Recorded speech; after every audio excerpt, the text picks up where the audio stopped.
regular meeting of the River Falls Board of Education. The meeting has been properly notified, and we will begin with the Pledge of Allegiance.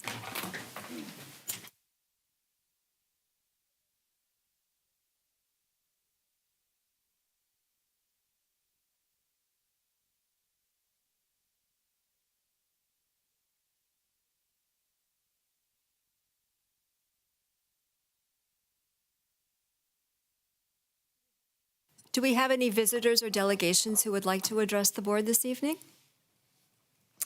All right, then we are going to move on to informational items, and the first one are Wildcat Pride Awards, one of our favorite things.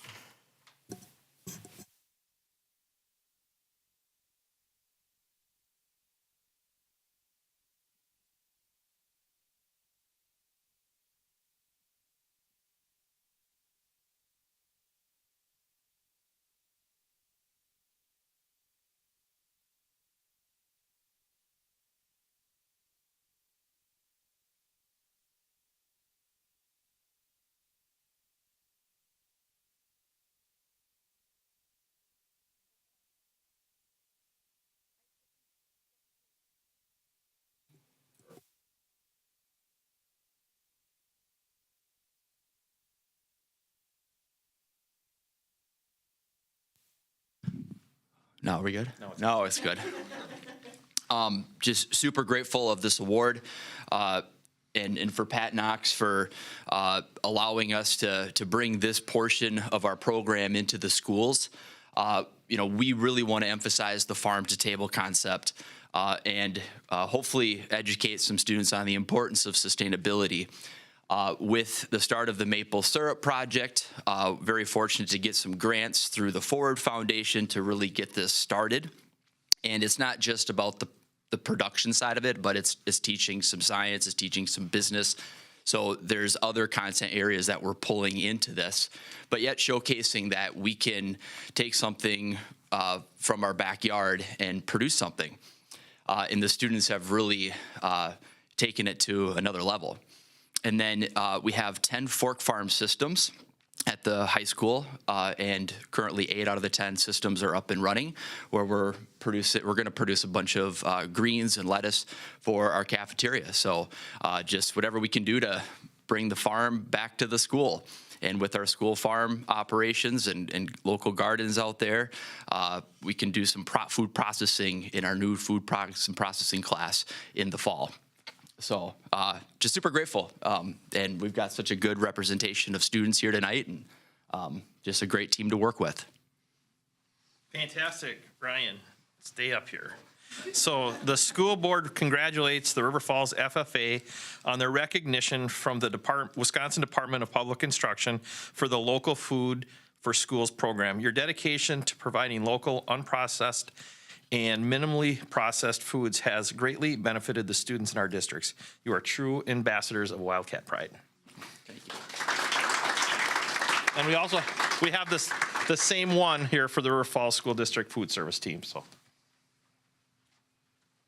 congratulations and thank you. It's our favorite night. We've got some treats. Well, thank you. Maybe one of the students would be able to tell us about how you are producing the greens that will be used for school lunches? There's a microphone up here. And if you could introduce yourself, that'd be fantastic. I'm Andrew O'Connor. I'm a junior. I'm one of Mr. Potchick's students. I'm currently taking horticulture, where we're working with the fork farm systems, like he mentioned.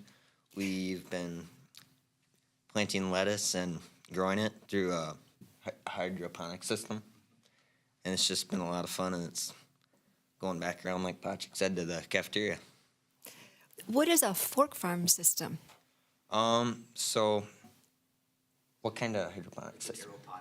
Aeroponics. System. Okay, so basically there's a big tank of nutrient-based water, and we have these, I don't know how to explain it.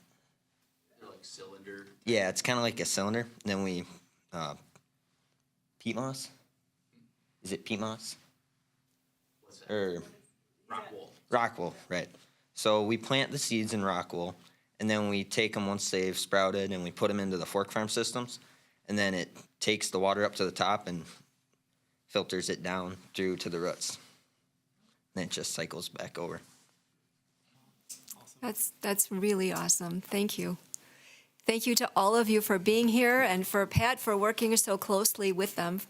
It's really great to have that collaboration. That's an important thing of what makes us who we are as the River Falls School District. So thank you, and for the fresh bread too. So you are more than welcome to stay for this. It's going to be a really exciting meeting, I'm sure. But if you have homework, you're also certainly willing to go. I did want to interject, because you came to the board meeting, you can be the first students to hear that we're going to close school tomorrow. Because of the weather. That's just me shamelessly trying to get clapping. We'll make the full announcement tomorrow, but you guys were here when you didn't have to be, and now you can help spread the word, which will probably go much faster than any method that we do. Probably grab a treat. Thank you for coming. We very much appreciate it. And if you couldn't tell, I was really being facetious. It's not going to be a very exciting meeting. Okay. All right. So thank you. But Pat, you have to stay because we need you to do the spotlight on education, even though I guess you don't have to make lunch tomorrow.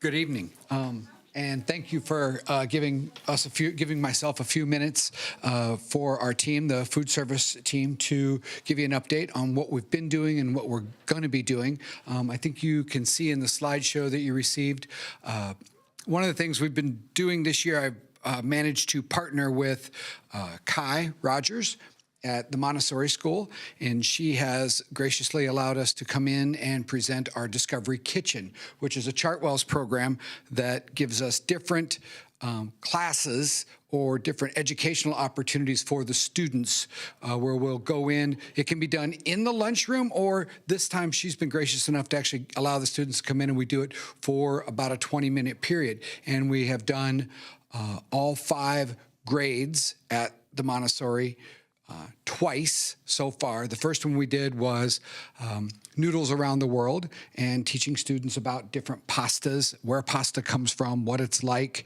and how pasta can, different aspects of culture, because again, it's all over the world. Pasta was invented, they believe, in China, but again, it's traveled everywhere. The second one that we did was herbs and spices, where we brought in fresh herbs and spices for the students to taste, giving them a chance to try things that maybe they've never had before, and or try them in a natural state. And one of the really interesting ones with that was mint. When you take fresh mint, everybody can smell it, and they're all like, oh, it's mint, it's mint, it's mint. And I knew this ahead of time. I warned them, wait, do not try this just by yourself, because what most people don't know is that everything you eat with mint has about 1% mint and 99% sugar. So everything you taste with mint is sweet, but raw mint itself is minty, but it's not sweet. And so, of course, some of them didn't listen, and you can see the look on their face when they're like, oh, and it's very, very, very minty when you take a fresh mint leaf and put it, but it was awesome. And that's one of the great things I love about doing these things, is getting in the classroom with the kids, sharing things with them, giving them a chance to ask questions, learn about stuff. Chartwell's has a program just about for every month that's organized that we can do. Hopefully next year we'll spread this out among more schools, and there was one this year that we weren't able to get applied for, a grant where maybe we could even hire some people to help do these type of things in all the different schools. So again, it's something that we're trying to expand on. And then the next slide. So this, we'll spice it up, just some information on all the ones we did. And then what we're looking to do coming up, we've got one for January that we're actually we're going to move back to February. And then even in March, as far as, again, cross-educating or utilizing local foods, the Wisconsin Spudmobile, which is a giant mobile home that is completely set up as an educational tool about Wisconsin potatoes. And if you didn't know it, Wisconsin is the second largest potato producer in the nation. There you go. See, so but they'll be coming to the